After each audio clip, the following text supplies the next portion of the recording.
Good morning, everyone. Welcome to our very first session of the Customer Enablement Series.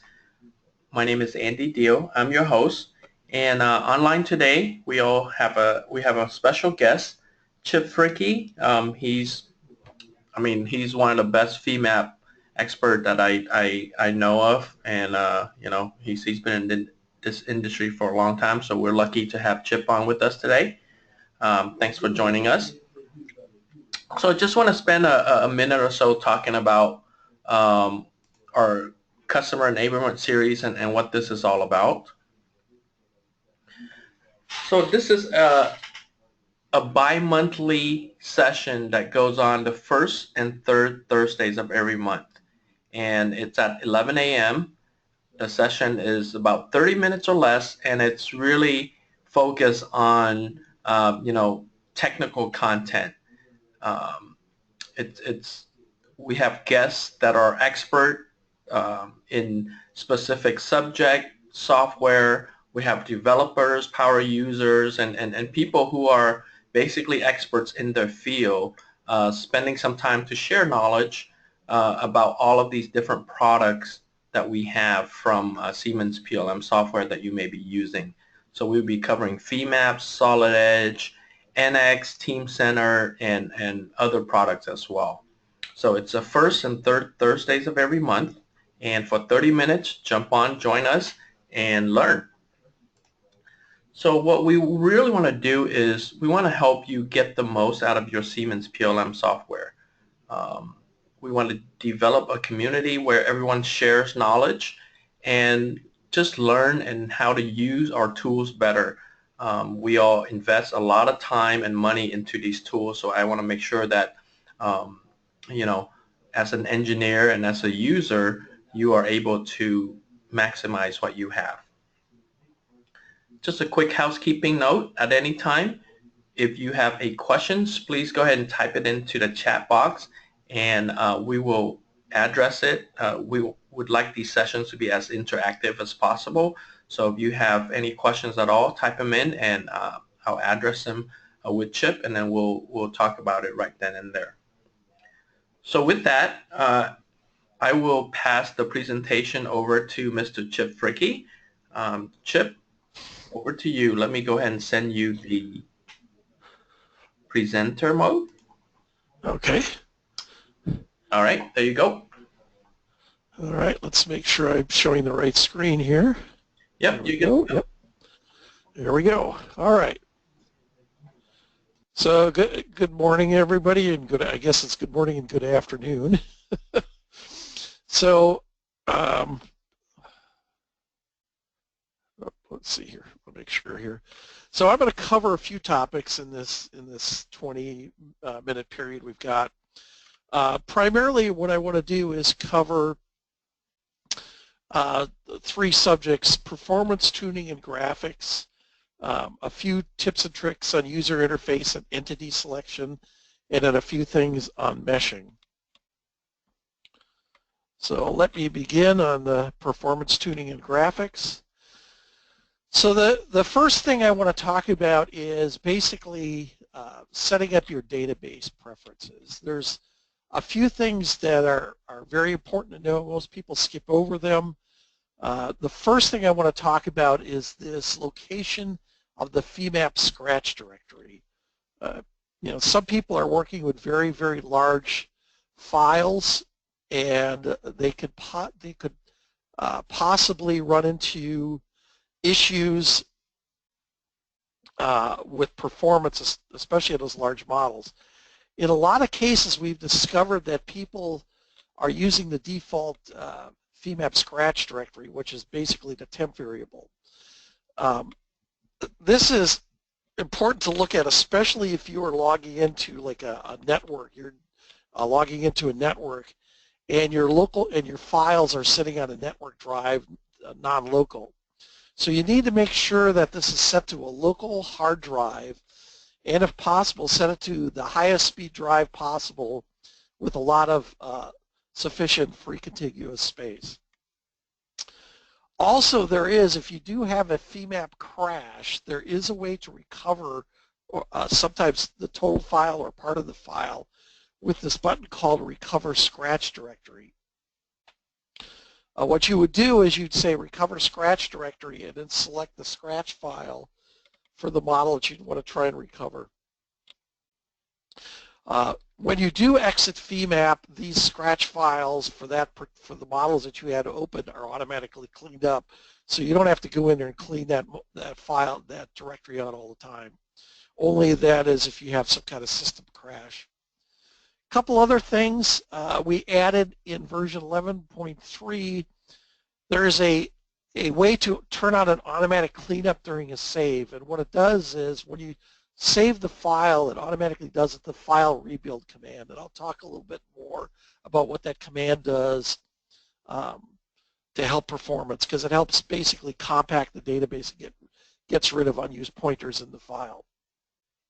For the database memory limit, we recommend that you just leave that alone.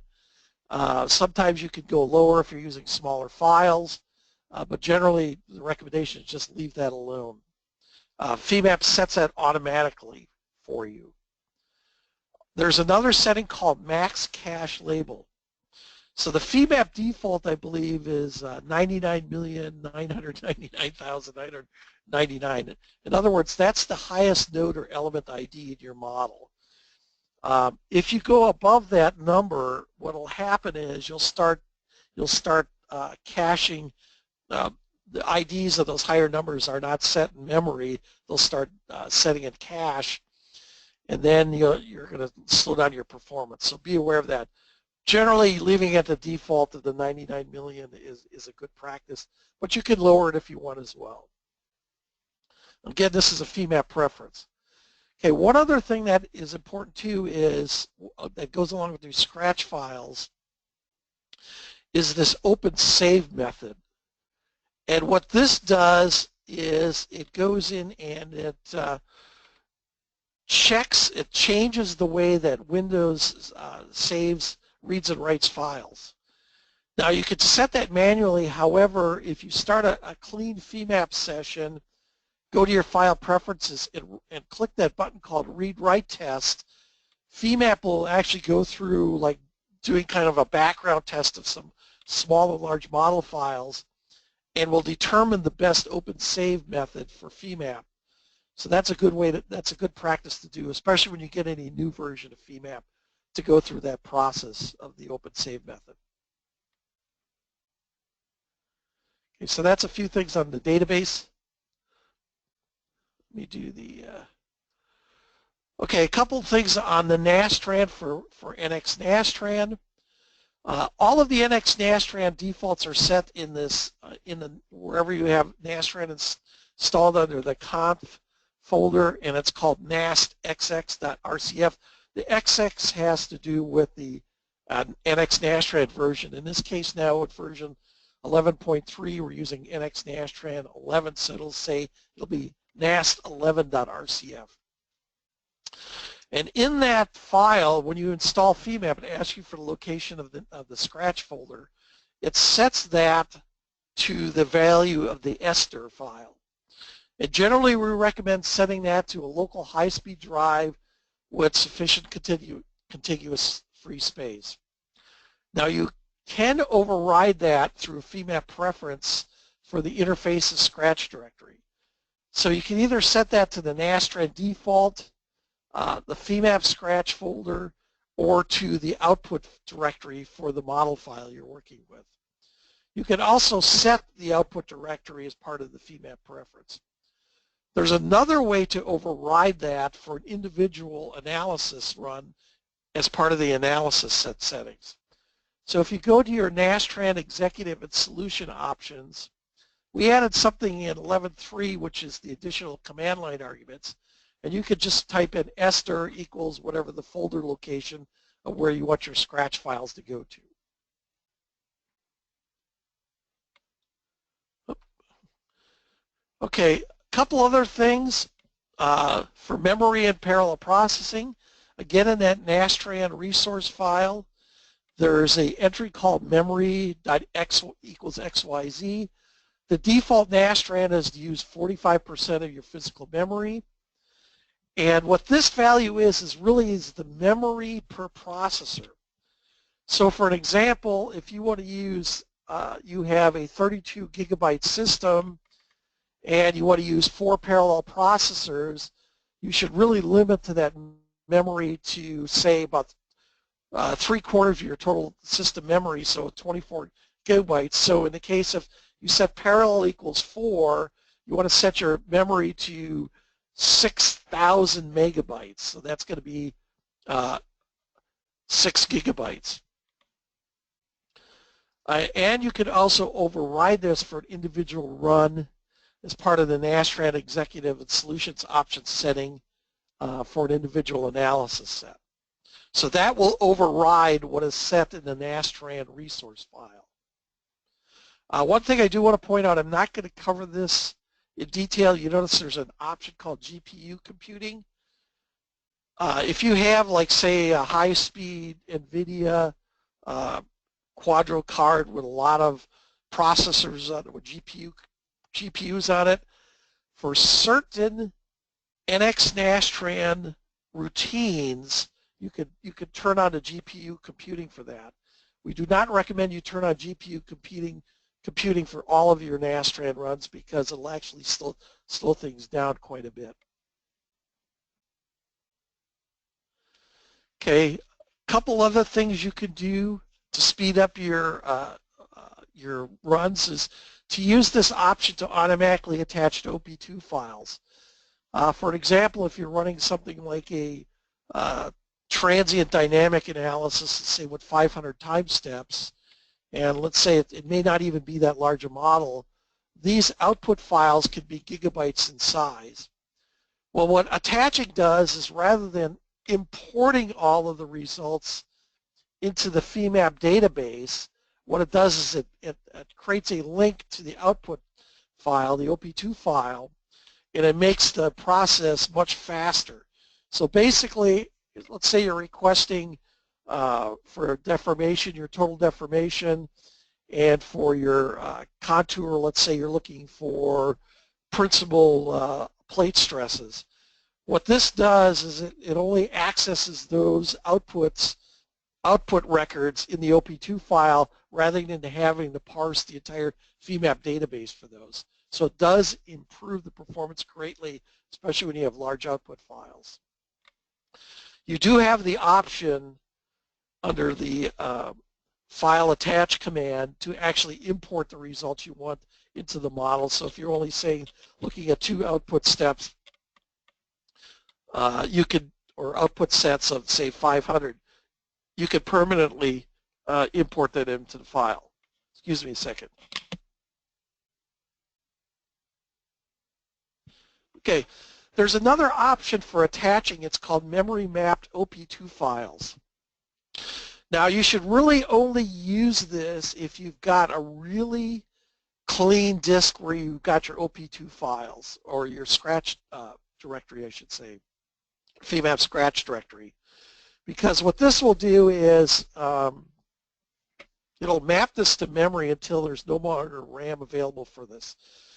So if you've got a lot of memory and you've got a very clean, contiguous disk location for your FEMAP scratch, you should go ahead and use this. This will improve performance as well.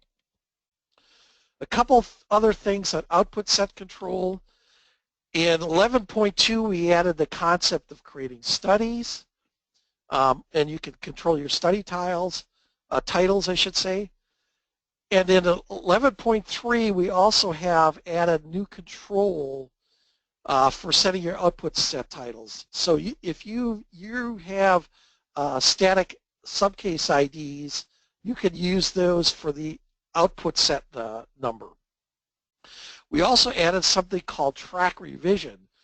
So let's say that I run a Nastran job. Let's say I got 10 output sets, and all I do is maybe change one property of it. I can rerun the Nastran job, and when FEMAP creates the output set titles, it'll append the revision number automatically to that output set title. So that's the track revision option. Okay, this is where I'm going to again talk about this controlling model file size. So whenever you create an entity in a FEMAP model, it's stored in the database, and we basically take this database and we will organize it by the entity type. So you'll have a space in the database for nodes, elements, properties, results, geometries, the same sort of thing. So they're like groups of entities within our database. But when you delete it, we flag the space as usable again, but we don't truncate it or compact the database.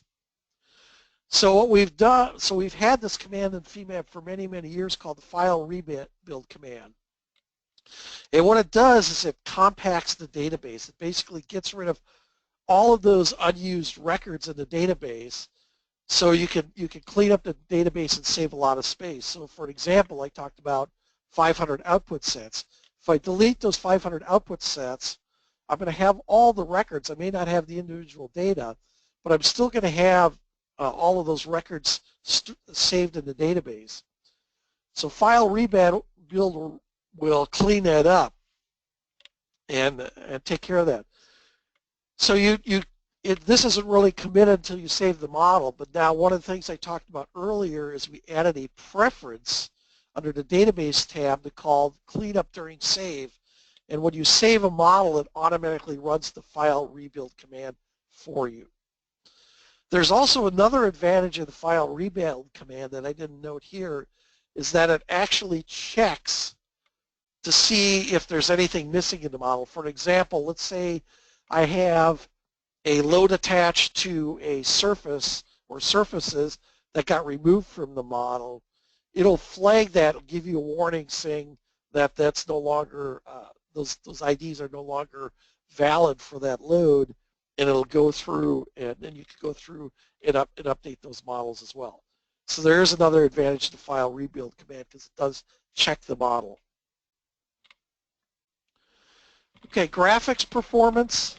In 11.1, we added something called performance graphics. So basically, it's doing all the parallel processing and all the GPUs on the graphics cards. By default, that's turned off as a preference. You can turn that on as a preference, and you can also toggle that on. There's one of the additional commands at FEMAP is performance graphics, so you can toggle that on and off without having to go to your preferences command. Now this only works for cards that support OpenGL 4.2. Generally, like most, both CA and CAD applications, we recommend you use something called the NVIDIA Quadro or MD Fire Pro. I happen to have a personal laptop that has one of the NVIDIA gaming cards in it. I'm getting pretty good performance with that as well. It does have a 2 gigabyte graphics chip in it, and it does okay, but not as good as the NVIDIA Quadro. If you don't have the OpenGL 4.2 card or above, you can turn on what we call VBOs, or vertex buffer objects. And basically this will improve your graphics performance as well. This also, if performance graphics is turned off, it'll resort to VBOs if they're turned on. You could set the maximum and minimum. Basically, we recommend do not change the minimum VBO.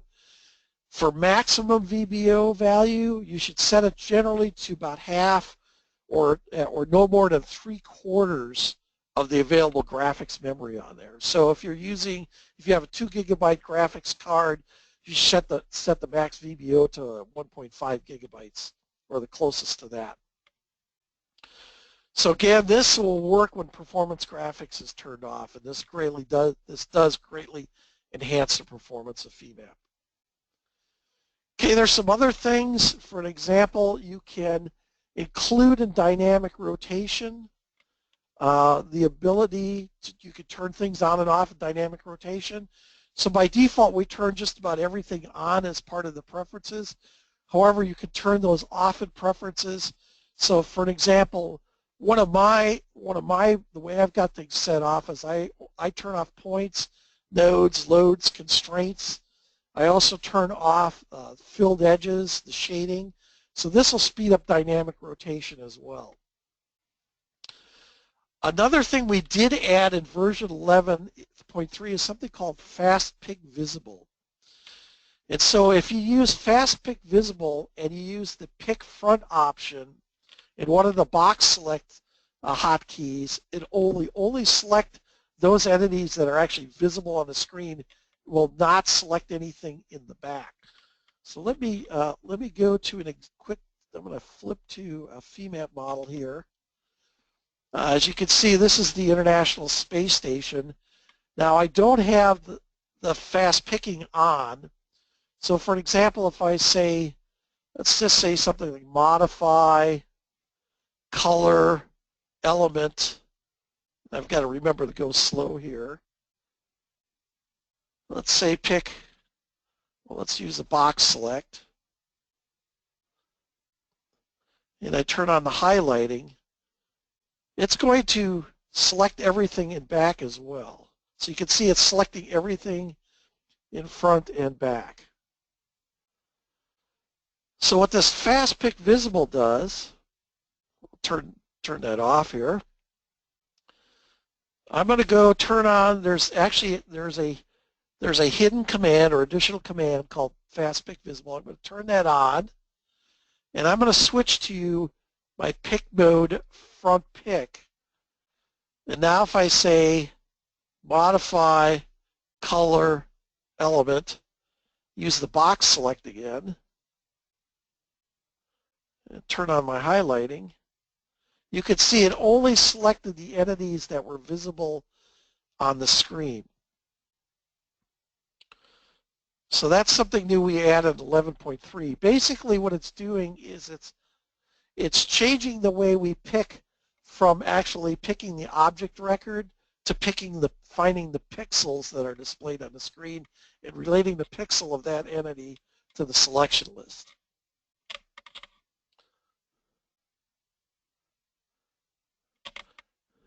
So again, that's under the additional commands category to customize dialog box.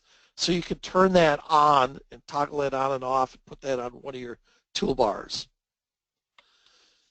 Okay, something else we've added in 11.3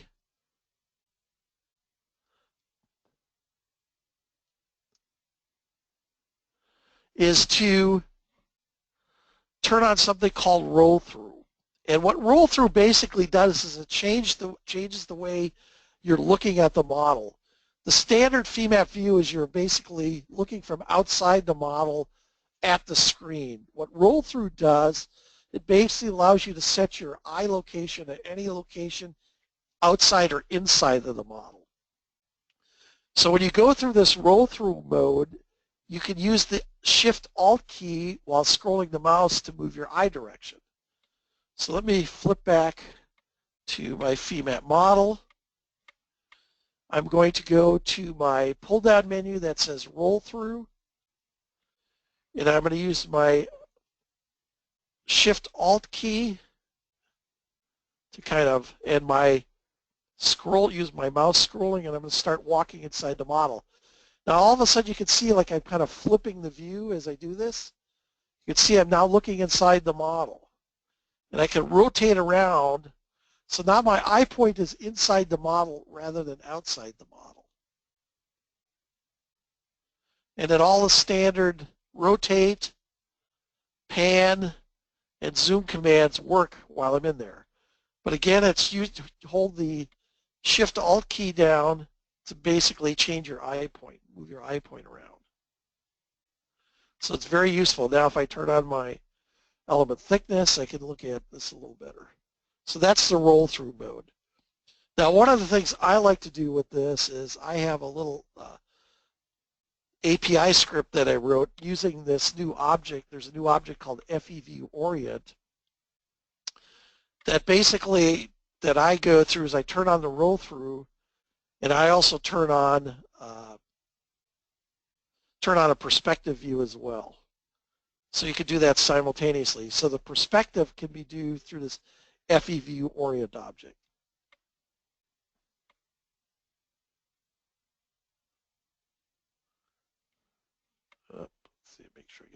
one here. Okay, so that's the roll view. So a couple things to conclude is model it, couple user interface things. If you set your user interface to scroll the number lists, you can actually use the Control-Shift and Control-Shift key under a property, so you would move your mouse to the property list, and then you can use the Control, which does the automatically scrolls to the next one. Shift scrolls by the number of entities, and then Control-Shift goes to the last set as well. Okay, another thing that people don't really realize that's very useful is something called the entity info pane. It's actually kind of like, if people have used the dynamic query type of thing during the select, so you hover your mouse over an entity and then it kind of pops up a little window. Well, there's some delay in that. Well, this entity info pane basically works the same, but it's much faster. You're not waiting for text to pop up on the screen. So for an example, if I'm saying looking at a material, it shows me the material properties. If I'm selecting, say, an element, it'll show me the element ID, what element type it is, what property, what material, what nodes are on there. And if I've got, for an example, output, for example, I've got nodal output, and I've got post-processing data on, it'll actually give me whatever the output vectors are for that particular entity. So now you see for this node, you're showing the total transformation and the T1 through T3 transformation. And in this case, I'm looking at nodal output and I've got my plate von Mises stress on as a contour. It's showing that value as well. And when the elemental contours are displayed, it'll show you the plate top and bottom if you've got that turned on as well as all the nodal results. So the entity info pane is very useful. That's something I actually have turned on all the time as well. Okay, just a quick review of keyboard shortcuts. The box select is the shift left mouse button. The circle select is control left mouse button. And polygon is control shift left mouse button. I'm sure many of you use these, but it's just something nice to review. Okay, also there's something that's kind of hidden in FEMAP, which is the one-time query pick.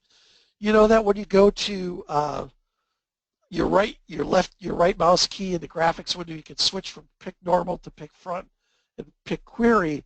Well, you could do a one-time query pick by holding down the Alt key while clicking on an entity, and this brings up the select dialog box for the entities available. And this is a one-time only. You're not actually setting your pick mode to pick query all the time. It's one time only. Okay, meshing, a couple things. Assessment of mesh quality. There's really 4 ways you can do this. You can use your tools, check element quality command. And the advantage of this is a couple things. Is one, you can set your permanent quality check. You could do multiple quality checks at once, and you have an option to create a group with the distorted elements. There's visual checks with the meshing toolbox, the surface mesh quality toggle. However, you should note that this displays the surface mesh quality only. It does not display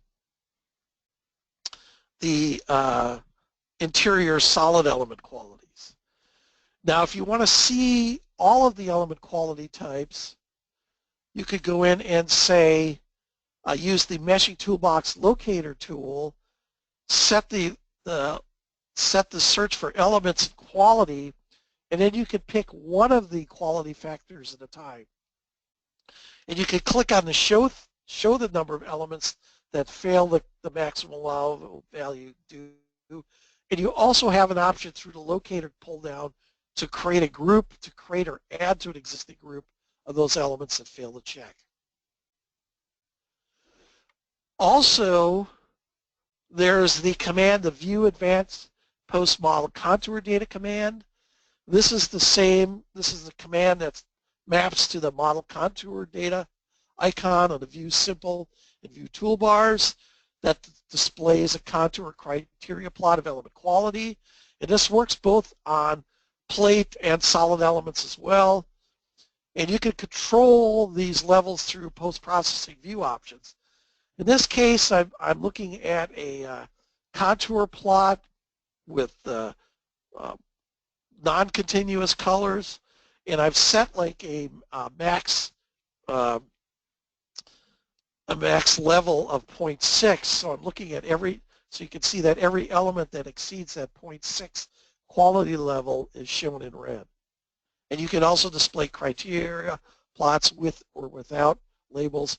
And the same thing is if you got beams, you can look at that as well. So I think finally what I want to conclude with is go through this new mesh editing refine command that we added in version 11.3. This is very powerful for editing meshes, especially if you don't have geometry that you can't really set mesh size or do pads and washers on. So there's several options. You can split a quad into 4 or 9 elements. You can remove elements. There's area dragging. There's a split edge command, which is very similar to that the mesh editing split edges command.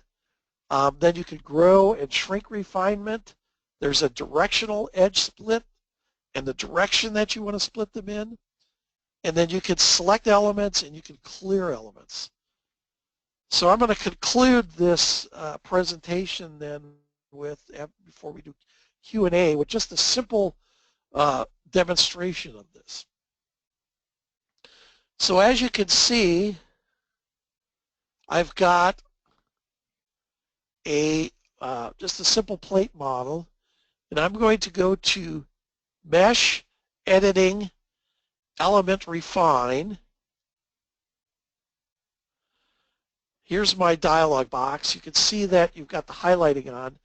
Now I could switch from splitting a quad into 4 elements or into 9 elements. Let's just click on one, and you notice how it automatically will transition it. Now I can clear that out. I'm going to set this to 9. And you can see how it changes that transition. I could go into something called an area drag, so I could just kind of drag my mouse around.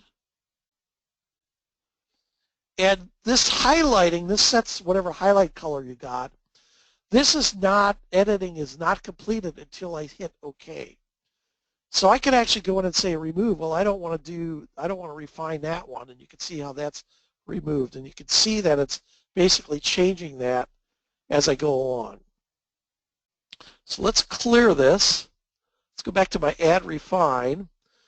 I could go turn off my area drag and go to split edges. And you can see this works almost the same as that mesh, that split edges. So I can just split one edge at a time. Just like that, and go that way. So if I just keep clicking on it, you notice that how it's kind of refining that whole mesh dynamically on the fly. So that's the split edges. I'm going to do a clear, and let's turn off the split edges. And you can see here's something called directional edge split. So you pick the elements you want to refine. So I'm going to use my circle select. And you pick a split direction. So I'm going to set my snap to node. Let's go from that node to that node. And you can see how it split those out. Now what I want to do is I'm going to go to split edges to fix that one, and there you go. So you can see how it automatically does that transition in there. You can just kind of walk around again and fix these. And again, now I can do removal. I don't want that one. Let's turn off the split edges. And I can even do an area drag. Just like that. So it's very, very useful for doing this splitting. And again, it's not done until you hit OK. You do have the option to just say, oh, I want to grab a group of elements, just like that. So then it'll split that way. So this is a very powerful, very useful way of doing mesh editing on the fly in 11.3.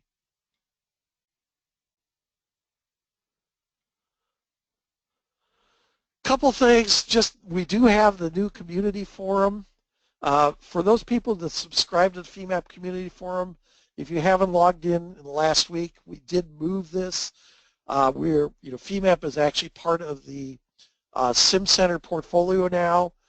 So we've moved the FEMAP community forum under that forum.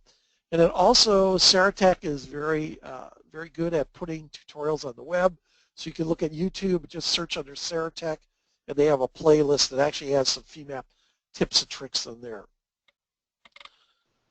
So any questions? All right, Chip. No, we didn't have any questions that came in, Okay. but thank you so much for showing us some cool tips and tricks. I'm sure the audience learned quite a bit today, and I'm sure you have tons more in your bag of tricks, but we'll address those in a future session. All right. And one thing that I would like the audience to remember is that we do have a site where you can post questions. If you have any issues with FEMAP at all, just go to support.saratechinc.com and you can, submit a case and we'll get back to you.